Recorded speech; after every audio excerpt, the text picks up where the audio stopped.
একুশে ফেব্রুয়ারি আমি কি ভুলিতে পারি। সরা সরা রস্যই দীর্ঘই রস্যু দীর্ঘরি এ বিশ্ববিদ্যালয় রোভার স্কাউট গ্রুপের নেতৃত্বে ছিলেন ডক্টর মোহাম্মদ মুমিতার রশিদ, রোভার স্কাউট জেলার নতুন সম্পাদক, ঢাকা বিশ্ববিদ্যালয় রোভার স্কাউট। খুবই ভালো লাগছে আসলে অনেকদিন পরে এভাবে করে বের হয়েছি এবং মহান ভাষা দিবসে আমরা আসলে শহীদদের প্রতি শ্রদ্ধা জানানোর জন্য এসেছি। পরিবারের পক্ষ থেকে আমরা শ্রদ্ধা জানাবো। পাকিস্তানি ভারত আলাদা হওয়ার পরে তো পাকিস্তানের আমাদের উপর অনেক জোর করছিল যেন আমরা উর্দুকে আমাদের রাষ্ট্রভাষা হিসেবে নেই, কিন্তু এটার পরে তো এটা তো অবশ্যই বাঙালিরা মেনে নিবে না।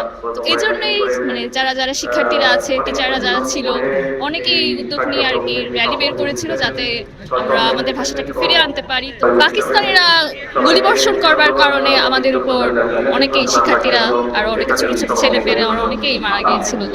স্বরবর্ণ 11টি, সরা সরা রস্যই দীর্ঘই রস্যু দীর্ঘরি এ ওই ও ও। একুশে ফেব্রুয়ারি আমি কি ভুলিতে পারি। ভালো লাগছে। এটা হচ্ছে আমাদের 1952 সালে যে ভাষা আন্দোলন হয়েছিল, সেই হচ্ছে 21শে ফেব্রুয়ারির দিন যে যারা শহীদ হয়েছিল তাদের প্রতি শ্রদ্ধা জানানোর জন্য। ভালো লাগছে অবশ্যই। 21শে ফেব্রুয়ারিতে আমাদের ফুল দেওয়াটা একটা ঐতিহ্যের মধ্যে পড়ে, তো এটা ভালো লাগার দিন। একটা অবশ্যই একটা শহীদ দিবস, কিন্তু এই ঐতিহ্যটাকে ধরে রাখতে পেরে এটা ভালো লাগছে। আন্তর্জাতিক মাতৃভাষা হিসেবে 1999 সালে ঘোষণাটা এসেছে, জাতিসংঘ থেকে এসেছে এই 17ই অক্টোবর।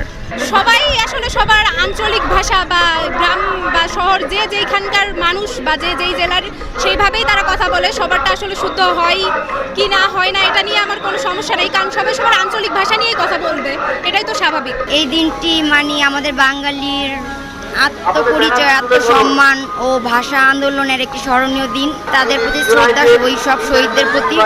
এবং সাধারণ সম্পাদক ইকবাল কবি, জাতীয়তাবাদী সড়ক পরিবহন শ্রমিক দল।